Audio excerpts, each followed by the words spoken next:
qual seria a origem da humanidade, né? Qual versão que a gente tem, gente? A gente tem o criacionismo, a teoria da evolução e um misto dessas duas coisas. O que o criacionismo fala? Criacionismo, né, que é defendido, né, por judeus, cristãos. A versão criacionista fala que Deus criou, né, do barro o homem. E essa versão, o que acontece? A igreja, ao mesmo tempo que os colonizadores europeus chegavam nas colônias, né, onde tinham os indígenas e as pessoas nativas da região, depois vinha a igreja para catequizar quem seria colonizado. Só que no momento de catequizar, o que eles faziam? Eles pegavam todo o material que tinha, religioso, né, espiritual, a cosmogonia, todo o conhecimento que aquele grupo tinha, aquela cultura, ou eles queimavam tudo e destruíam, ou eles levavam de volta para a Biblioteca do Vaticano. Né? Então a gente não teve acesso a muitas das informações. Quando a gente fala assim, o calendário maia, as informações dos livros maias, é o que sobrou, gente. É de um dos colonizadores que pegou aquilo, teve dó de queimar, recebeu a ordem de queimar, ficou com dó, guardou e aquilo sobrou. Aquilo é 1% ou menos de 1% de tudo que tínhamos.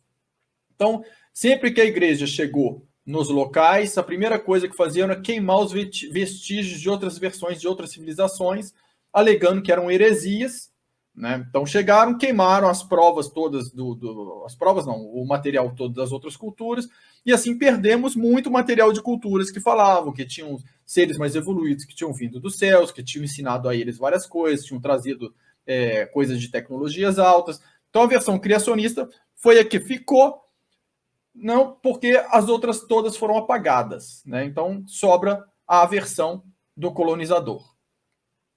Aí a gente tem a teoria da evolução. Né? A teoria da evolução é aquela que uma espécie vai evoluindo com as características hereditárias e ela vai se tornando uma outra espécie. Mas aí a gente tem um problema. O problema é o elo perdido na espécie humana. A gente não consegue achar esse elo perdido, que seria o ser humano intermediário entre o macaco e o homem. E esse elo perdido nunca será encontrado, porque não existe, né, pela teoria da evolução, um ser intermediário entre o macaco e o homem, porque o homem não descende de macaco nenhum.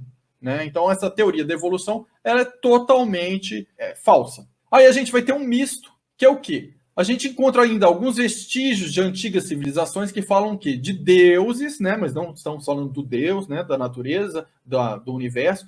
São seres mais avançados que se faziam passar por deuses, que eram civilizadores, igual existiam os espanhóis, portugueses colonizadores, existiam também os seres civilizadores e colonizadores, que chegaram aqui no sistema Terra, na nossa parte, aqui no nosso anel, aqui onde a gente está, e eram geneticistas também, e usaram uma fórmula que já haviam encontrado aqui, essa fórmula genética, de uma outra civilização que já havia criado o modelo genético do homem. E fizeram essas experiências genéticas para criar, né, o Homo sapiens. Então, eles teriam permitido ao homem dar um salto na evolução. Eles pegaram aquele antes do Homo sapiens, criaram outro homem e foram evoluindo, mexendo geneticamente, usando a própria genética deles, misturando alguns genes deles com os genes de um outro hominídeo que eles estavam criando, até criar o Homo sapiens. Essa é a versão dos sumérios, né, que bate com a dos sumérios. Então aí a gente vai ter um outro olhar sobre o Antigo Testamento. Gente, observe o Novo Testamento e o Antigo Testamento. Né? O Novo Testamento ele é extremamente coerente. Porque você vai pegar um Jesus que do início ao fim ele prega a mesma coisa. Né? O personagem Jesus ali, o comportamento dele no início ali, ele segue até o final, né, da vida, até a ressurreição, ele segue sendo coerente no comportamento dele, né, e na visão dele de Deus. É um comportamento muito coerente. Agora, no Antigo Testamento, nós vamos ter comportamentos de atitudes extremas do Deus com relação aos seres humanos, né? Descrito ali. Tem horas que a gente vai ver um Deus indulgente, misericordioso, com atitudes extremamente protetoras. Você vira 2 páginas ali e você já vai achar um Deus duro, colérico, impiedoso, punitivo e até cruel. Inclusive, se você contar no Antigo Testamento, o diabo matou 10 pessoas com a autorização de Deus e Deus matou milhões ali de pessoas. Eu tinha até o número aqui anotado em algum lugar, eu não consegui achar agora para falar para vocês.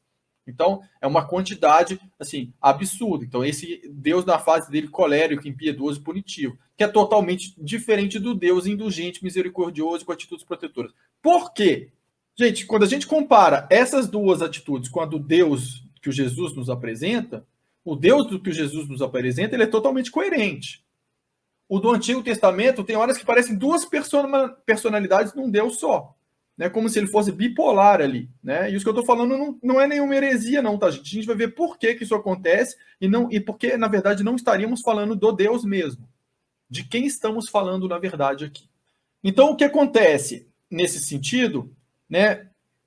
A gente pesquisou as literaturas suméria, as tabuletas, acadiana e egípcia para entender o que aconteceu aí. Então, a gente pega o Antigo Testamento, os judeus católicos e muçulmanos têm uma origem da humanidade muito similar, né? Que está na parte do Bereshit, que é a primeira parte ali da Torá, que é a nossa Gênese. Uma coisa que eu acho sempre importante falar quando a gente fala desse tema. Gente, a gente não está aqui para ferir as convicções religiosas de ninguém, né? O que estamos apresentando aqui é uma pesquisa baseada no estudo das placas sumérias, no estudo das placas acadianas, de textos egípcios, e nos baseando nisso, estamos apresentando esses resultados. O objetivo que não é ferir a crença de ninguém, é apresentar uma pesquisa, né? Isso é um trabalho objetivo, né? Isso não faz com que nenhum de nós deixe de acreditar em Deus, né? Nenhum de nós aqui é ateu, tá? A gente vai apenas dar explicações para a gente entender algumas coisas que foram deturpadas ali na maneira de se passar informação na origem da humanidade. Então vamos lá, qual é a versão da Gênesis na Bíblia, né? Antigo Testamento. A gente tem o Adão e a Eva, viviam num lugar paradisíaco, tinham sido feitos de barro, né? O Jardim do Éden, que era o lugar, foram tentados por uma serpente, comeram um fruto proibido, que era uma maçã, e foram expulsos do paraíso por Deus. Aí algumas coisas já estranhas, né? Cria-se um homem e uma mulher, coloca num paraíso já com uma serpente para te tentar. Se o lugar já era perfeito, se era tudo perfeito. E a gente vai ver aqui, eu vou apresentar para vocês algumas coincidências de textos. O Antigo Testamento, né, que foi escrito a partir de 605 a.C., só que em 2800 a.C., a gente já tem nas lendas sumérias falando do Éden, localizado entre o rio Tigre e Eufrates, da expulsão da raça adâmica do paraíso, e do primeiro mito de dilúvio, com um personagem sumério que chamava Zilzudra. Ele é um Noé sumério. O Zilzudra foi avisado por seres mais evoluídos que ia ter o dilúvio, foi convidado a construir uma arca, e ele construiu uma arca e botou os animais lá dentro. O personagem Zilzudra, 2800 a.C., ou seja, mais de 2000 anos antes de começarem a falar disso no Antigo Testamento. Depois, em 2500 a.C., a gente tem placas de argila sumérias que falam como Adão foi influenciado pela serpente a comer o fruto da árvore proibida. Só que a gente vai explicar que esse Adão não é bem o Adão e a serpente não é bem a serpente. Na verdade, o Adão é Adão e a serpente é a serpente, mas o que quer dizer a serpente e o que quer dizer o Adão, né? Para compreender melhor. Aí a gente tem algumas coincidências. No Egito, mais ou menos, nessa época, a gente tem a história do Messias Horus, né? Horus nasceu também dia 25 de dezembro, ele era também filho de Osíris, que já tinha morrido, então ele nasceu sem uma relação sexual, né? Foi imaculada a concepção na história do Horus. Ele teve um título de Marduk também, como alguns deuses Anunnaki tiveram. A morte dele é celebrada também entre o dia 15 e 20 de março, né? E nasceu uma semelhança da história do Horus com a do Jesus. Fazia milagres também, tinha muitos poderes, tinha muitas coisas. As histórias são muito parecidas. Em 2371, tem uma placa, né, suméria, que a gente acha em 2371 a.C., ali, que fala do rei Sargon I da Mesopotâmia. Ele foi encontrado, abandonado numa cesta flutuando no rio Eufrates, foi criado pelo jardineiro Axis, ele se tornou o copeiro oficial do rei Quis, depois ele se torna o príncipe.